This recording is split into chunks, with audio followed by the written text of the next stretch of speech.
Now, before we start, I just want to make it clear that if this video doesn't work, I blame Glastonbury Gabriel. He told me to do it. And actually, we were talking on his live show last night about cooking videos and things, and I've been wanting to do this particular dish since before Christmas.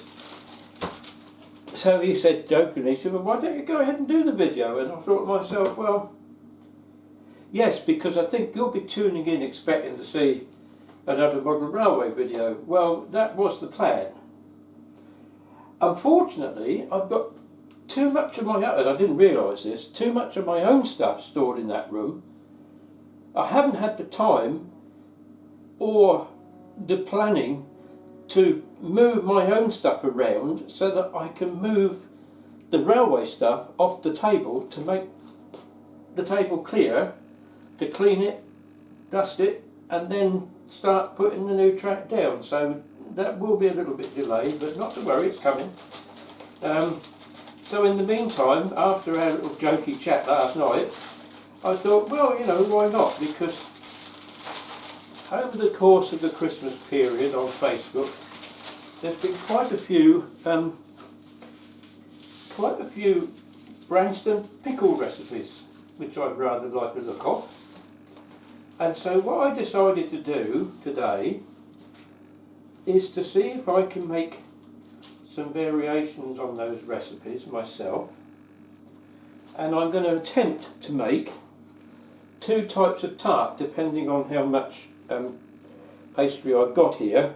One is going to be Branston and Somerset Brie. Now, the reason I'm using Somerset Brie is because I think it's better than French Brie. It has a lovely salty creaminess, and I think it balances very well with the sweetness of the Branston pickle. Now, that's all very well if you're eating a piece of brie with Branston pickle on it. I think it'll go well in a tart. So that is what I'm going to do, and I've managed to find my pastry cutters here, look. And I'm just going to cut one bit of pastry, because obviously I expect that it will fit in a standard bunting. And indeed it does. So at least I know now I can fill the buntings. But let's get the oven on to start with. I need to warm the oven up. That'll be gas mark 5.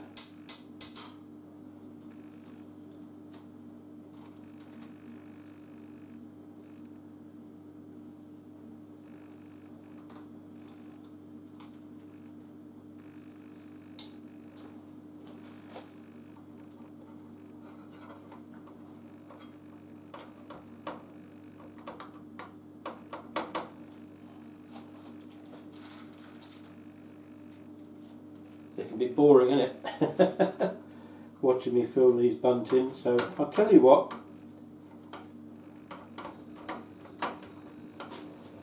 Give me a few minutes and I'll come back when they're all done. As you can see, I'm having to roll out some more pastry because just get it the right thickness. You don't get enough, even with cutting out with the template. Oh, that's far too thick. Far too thick, right. Even with cutting out the templates, you just don't get enough pastry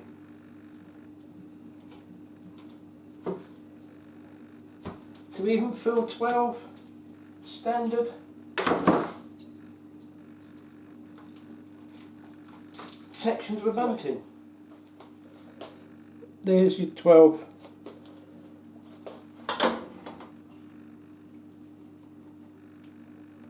in the bunting. I'll put the other one away. I feel shortchanged, to be honest. I mean, this is Asda's pastry, but you could use anybody's. Just Roll don't have the monopoly anymore. It's there. What I'm doing now is I'm doing this because I want to cut out some little decorations to go on the top. But I'll leave the pastry.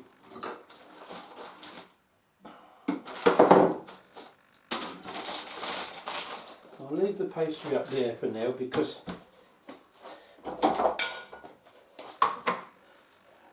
need the filling. It just so happens that I've got some Somerset Brie here, and I've just noticed that perhaps there we go. That might do a little bit better that way. This is going to be an odd video, I know, but who cares? If you don't do the odd thing every now and again, now I like a nice bit of Somerset Brie, and that is a nice bit of Somerset Brie. I've had some from supermarkets where really it's not been very pleasant at all for some peculiar reason, but as the quality is usually fairly consistent. Right, so what I want to do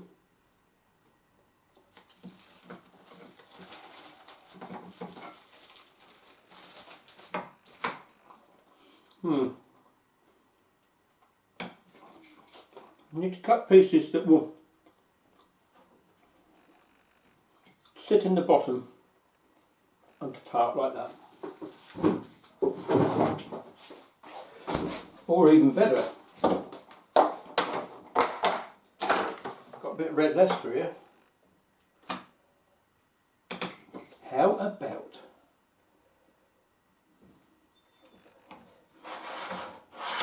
I'm going to turn that round the other way so you can see what I'm doing here. There we are, how's that? I'm wondering, how about cheddar and red Leicester? Very often cooking is about experimentation, isn't it? So,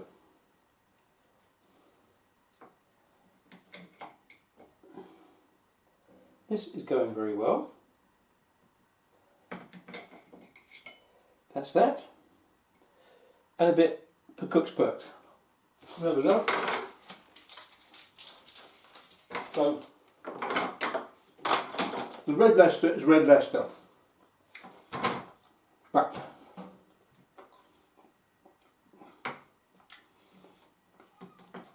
I prefer vintage red fox, which is a matured red Leicester. And to be honest, very often you wouldn't think you were eating the same cheese. Right, let's move that over there a bit. But the flavours that are going to come out of here could be very interesting.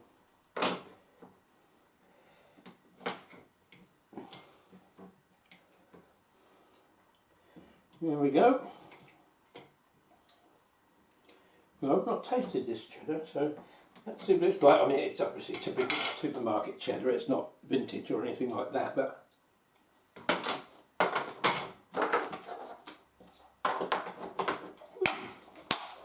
now the next one.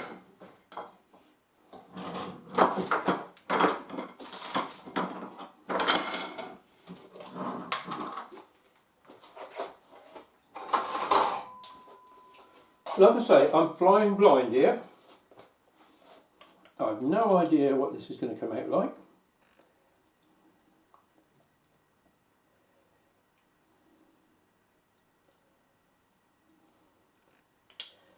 I'm just going to put a spoonful of Branston over the top of the cheese in each tart. Actually, I think I probably put a bit too much in one or two of these, but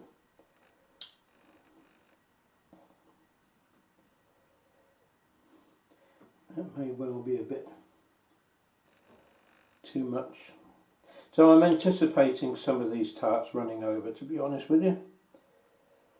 But never mind, we'll see how it goes.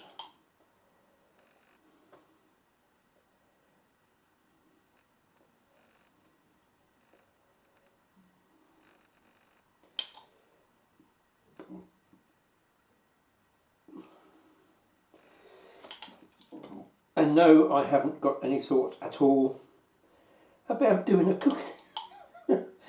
cooking channel. I have enough to worry about with my travelling, with the Village Hall Social Club and other things, and the model railway stuff. I do not want to get involved with cooking as well. So folks, this is just a one-off.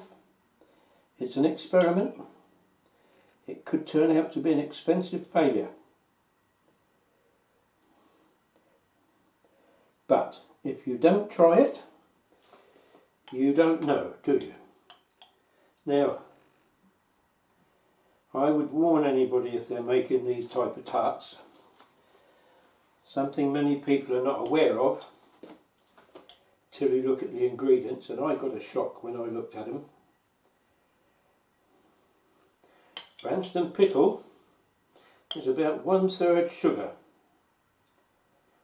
So if you look at the amount of sugar I'm putting onto these tarts, you'll need to consider what you're eating of them in terms of your total daily sugar intake. Right. There we have everything covered up. I really want to make a little bit of decoration, so sinks, what can I use? So all I can do is to use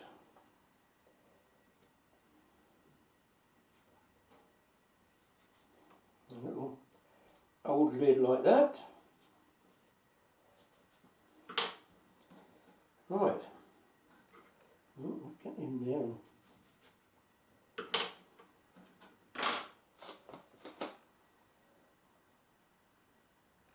Just pop one on top there.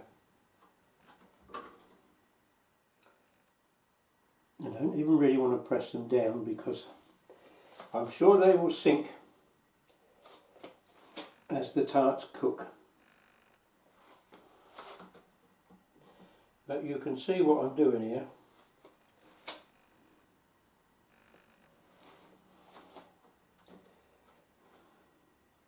And what I'm going to do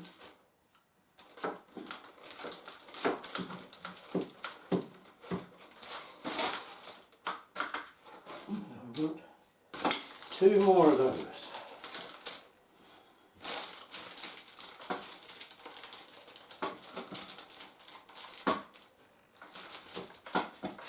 There we go.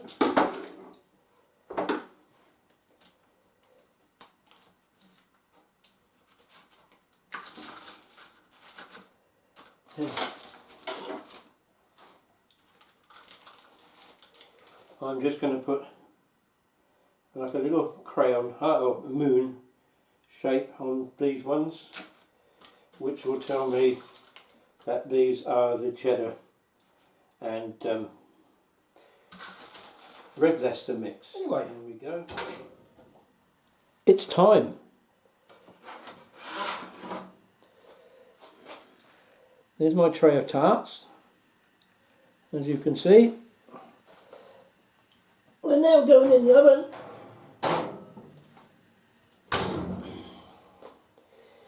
I'll time it for 12 minutes and I'll see you later.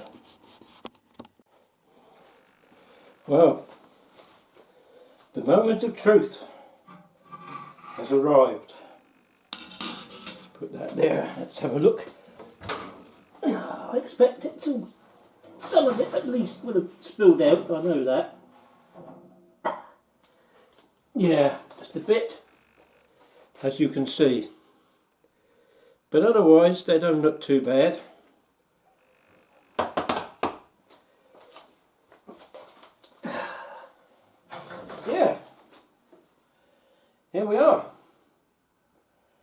just about cooked right.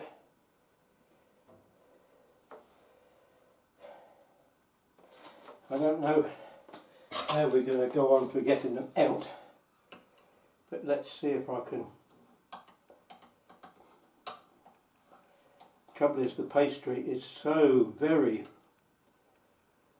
I think I'm going to leave.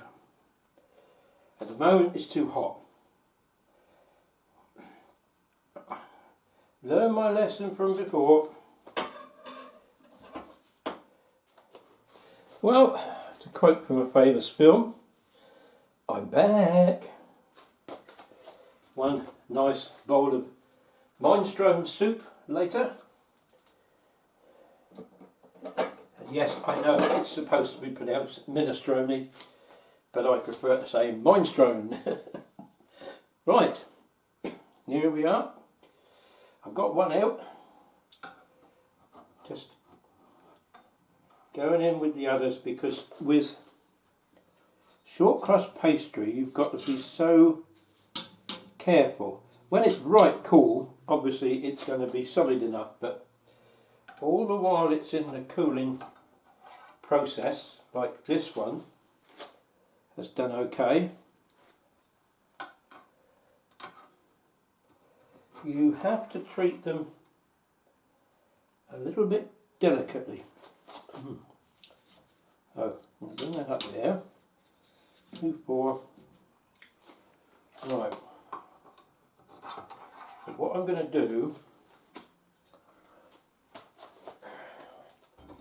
and don't forget I sacrificed my sugars here for you. I put one of them on a plate, and now I'm going to put one with the brie on the plate,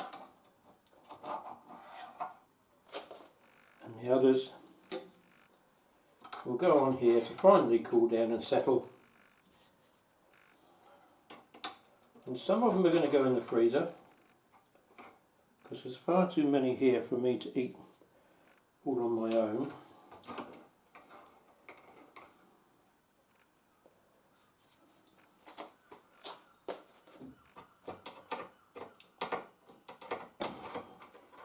I mean, they can be warmed up later, I suppose, just a few minutes on a low heat.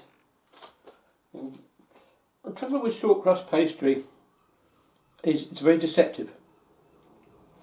You can look at it, because it doesn't always go browny brown like a lot of others do. You can look at it 1 minute and think, oh, it doesn't look cooked. However, you do it for a minute longer than it needs to, and it just has a totally different consistency. Anyway, that's what they come out like. They've all cooked up nicely. I can put the tray in there for cleaning now. And then here's the moment of truth. The things I do for you, the viewers. Here we are. Whoops a daisy. I'm going to cut each one in half. And we've got half of the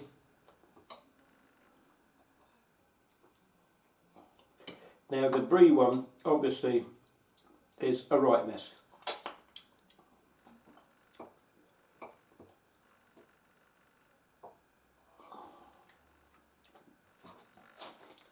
If I bring it closer to the camera, we have got, how can I do this? Here,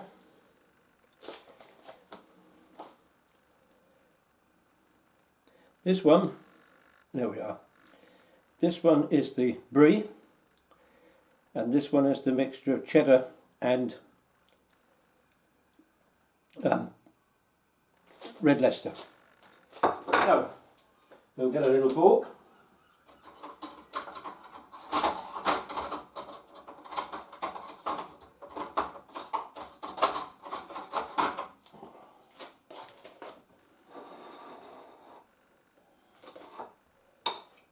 Right, what are we doing here? Brie and Branston tart.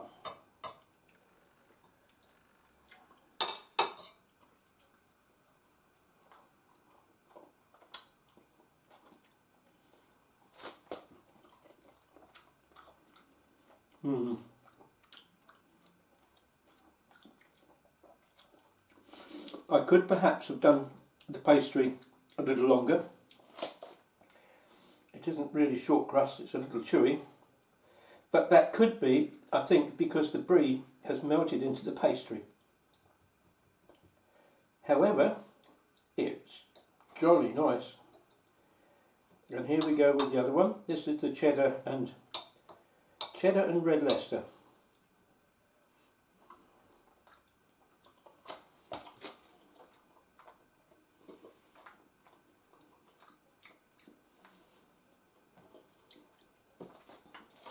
Ooh, that's tangy. That's tangy, but yes, the pastry could have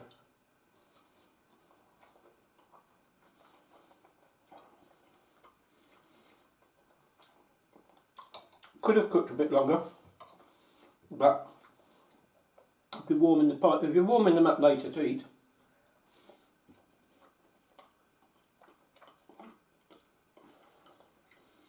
yeah.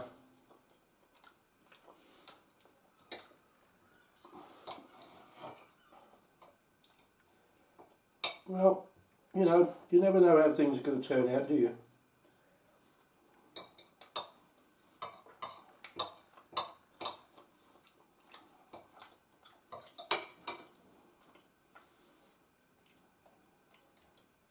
I think that's part of the problem of putting what I would call soft ingredients into pastry cases. If they're going to liquidise,